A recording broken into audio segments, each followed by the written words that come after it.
नारद जी की उलझन। एक बार देवर्षि नारद इस कश्मकश में पड़ गए कि यह संसार माया है या सत्य है। उनके दिमाग में जो विचार उमड़ रहे थे वह कुछ इस प्रकार थे। हमें जो दिखाई देता है वही सत्य होता है, और जो सत्य होता है वह स्थायी होता है। किंतु बड़ा अजीब विरोधाभास है। यह जगत हमें दिखाई देता है, इसलिए यह सत्य तो है, पर यह संसार परिवर्तनशील है। और अगर यह परिवर्तनशील है तो यह सत्य कैसे हुआ? जो सत्य है वह अटल है, जो परिवर्तनशील है वह सत्य नहीं हो सकता। तो क्या है यह संसार, सत्य है या माया? तब नारद जी ने सोचा कि वे भगवान श्री कृष्ण के पास जाकर अपनी इस दुविधा को दूर करेंगे। देवर्षि नारद भगवान श्री कृष्ण के पास पहुंचे और प्रश्न किया, हे योगेश्वर, यह क्या माया है? प्रभु ने उत्तर दिया, देवर्षि नारद, माया इस ब्रह्म की रचना है। देवर्षि ने मुस्कुराते हुए कहा, आप मुझसे ठिठोली करते हैं प्रभु, यह तो मैं भी जानता हूँ।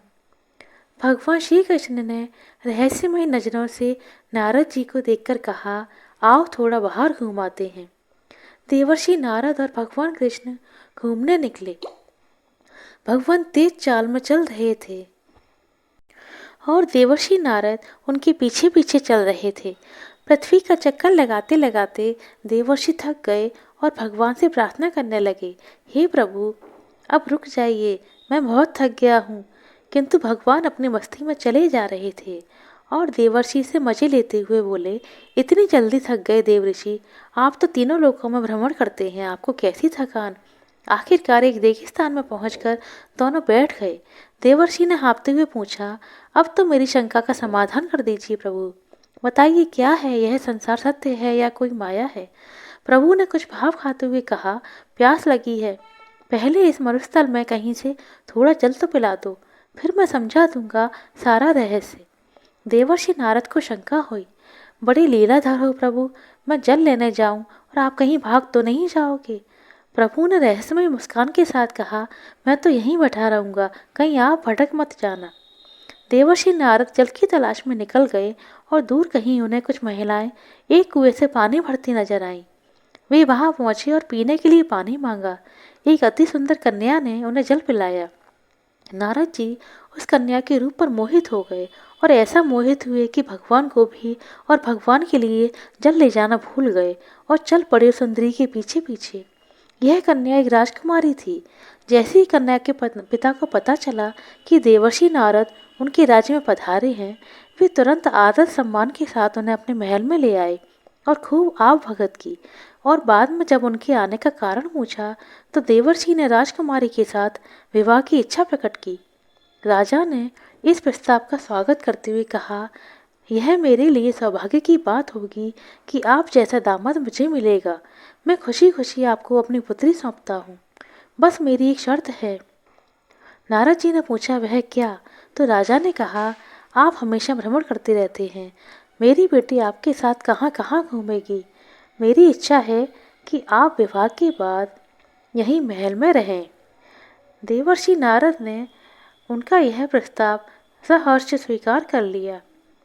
धूमधाम से विवाह संपन्न हुआ और नारद जी गृहस्थ जीवन जीने लगे। स्वर्गलोक के सभी देवता आश्चर्य में पड़ गए कि यह नारद जी को क्या हो गया है। आपस में सभी देवता इस पर चर्चा करने लगे कि अखंड ब्रह्मचर्य का पालन करने वाले नारद मुनि एक गृहस्थ वैवाहिक जीवन जीने जा रहे हैं। किंतु देवर्षि नारद अपना भूतकाल पूरी तरह से भूलकर अपने नए जीवन में मग्न हो गए। कुछ समय के बाद राजा की मृत्यु हो गई और नारद जी वहाँ के राजा बन गए और एक कुशल राजा की तरह उन्होंने प्रजा को भाषण दिया, मैं राजा और आप मेरी प्रजा, मैं आपका प्रजापालक हूँ। आज से आपका सुख दुख मेरा सुख दुख हुआ। आज से आपकी सुरक्षा मेरा दायित्व है। आज से आपका कल्याण मेरा कर्तव्य है। आज से आप सबके सुनहरे भविष्य का पूरा जिम्मा मेरे कंधों पर है। प्रजा ने भी अपने नए राजा के रूप में नारद जी को सिर आंखों पर बैठा लिया। वक्त बीतता गया और देवर्षि की पत्नी ने एक के बाद एक 2 कन्या को जन्म दिया और कई वर्षों के बाद एक बार फिर खुशखबरी पूरे राज्य में दौड़ी जब तीसरी बार रानी ने एक पुत्र को जन्म दिया। देवर्षि खुशी के मारे नाच उठे। सेनापति और जनता को भारी पुरस्कारों से मालामाल कर दिया। तीनों बच्चे थोड़े बड़े हुए तो देवर्षि ने उन्हें राजपुरुषों के आचरण की शिक्षा देने शुरू कर दी। उनकी शिक्षा इस प्रकार थी। राजपुरुषों में थोड़ा अहंकार होना चाहिए, प्रजा के बीच गर्दन थोड़ी ऊंची रखनी चाहिए और यदि कोई अभिवादन करे तो कम से कम मुस्कुराना चाहिए ताकि आम लोग तुमसे दूरी बनाकर रखें। छूने से और छूने देने से लोगों में भय कम हो जाता है और यदि प्रजा में राजा का भय नहीं रहा तो वह विद्रोह कर सकती है और भ्रष्टाचारी हो सकती है। सारा देवलोक, संपूर्ण तीनों लोक और खुद महाराज नारद की प्रजा भी बड़े आश्चर्यचकित थी कि विवाह से पहले एक सन्यासी का जीवन जीने वाले नारद मुनि राजकाज में और इस मोह माया में कैसे रम गए हैं। किंतु नारद मुनि यहीं नहीं रुकने वाले थे और अब उन्होंने अपने राज्य विस्तार की ओर ध्यान देना शुरू कर दिया। सेनापति, हमारे कई व्यापारियों सौदागरों ने हमें बताया है कि दूसरे राज्यों में उनके साथ भेदभाव होता है, उनसे ज़्यादा चुंगी ली जाती है, उनसे रिश्वत भी ली जाती है। अब समय आ गया है कि हमें इन पड़ोसी राज्यों की प्रभुता को नष्ट करके अपने राज्य का विस्तार करना चाहिए ताकि हमारे व्यापारियों को कोई परेशान ना कर सके। इसलिए हमने तय किया है कि हम अश्वमेध यज्ञ करेंगे। हमारा घोड़ा पूरी पृथ्वी का चक्कर लगाएगा और यदि किसी ने उसे रोकने की कोशिश की तो हम उसे ध्वस्त कर देंगे। और महाराज नारद की आज्ञा के अनुसार अश्वमेध का घोड़ा दौड़ पड़ा। सुख भरे दिन देखने के बाद अब यहाँ से सिलसिला शुरू होता है दुखों का।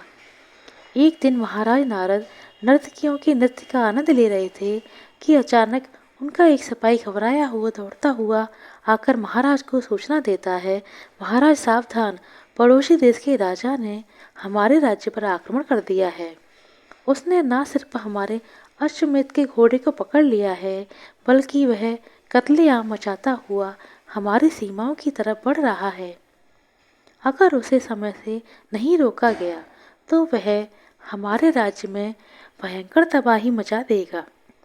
महाराज नारद ने तुरंत युद्ध भूमि के लिए कूच कर दिया। उनकी उनकी पत्नी ने उनका तिलक करके उनकी विजय की कामना करते हुए उन्हें युद्ध भूमि में भेजा। भयंकर युद्ध प्रारंभ हुआ। देवर्षि नारद वह युद्ध हार गए और उनका अश्वमेध यज्ञ असफल हो गया। वे जीतते भी तो कैसे? उन्हें युद्ध का कोई अनुभव नहीं था। वे भले ही राजा बन गए थे, राज सुख भोग रहे थे, पर थे तो वह एक सन्यासी जिसने अपने जीवन में कभी शस्त्र नहीं उठाए थे। उनके राज्य पर पड़ोसी राज्य का कब्जा हो गया। देवर्षि नारद अपनी पत्नी और बच्चों को लेकर अपने प्राण बचाते हुए भागे। अब वे शहर शहर, गांव गांव, एक स्थान से दूसरे स्थान पर अपने परिवार समेत भटकने लगे।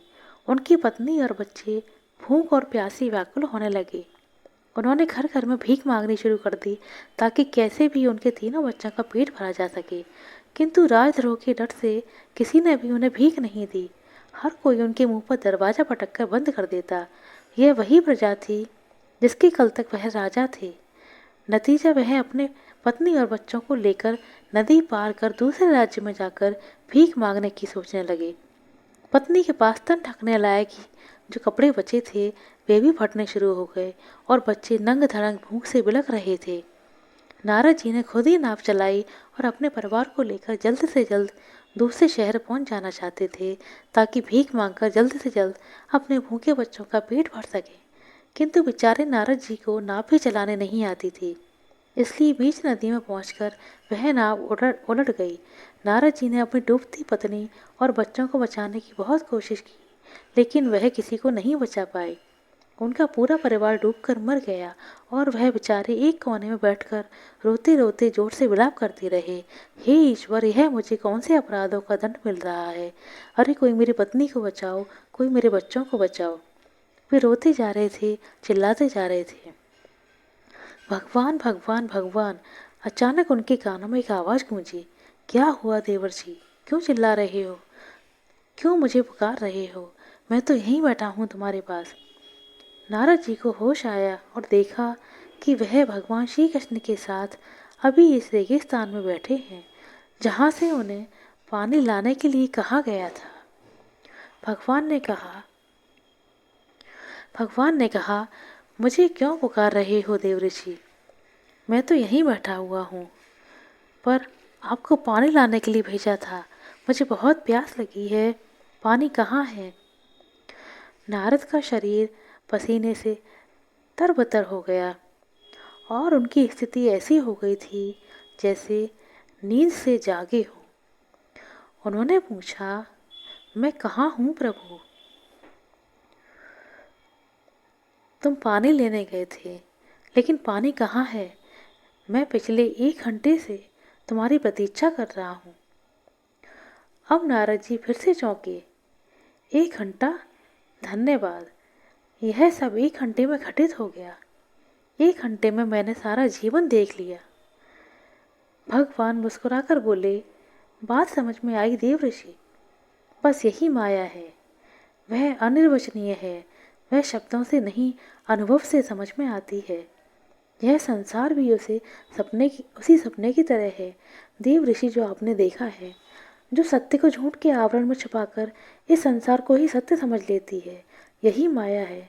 यह संसार माया है, यहाँ सच कुछ भी नहीं है, सब स्वप्न है। इसलिए यह संसार परिवर्तनशील है और यह सच होते हुए भी एक माया है। दोस्तों, आशा करते हैं आपको हमारी ये कहानी अच्छी लगी होगी और समझ में आई होगी।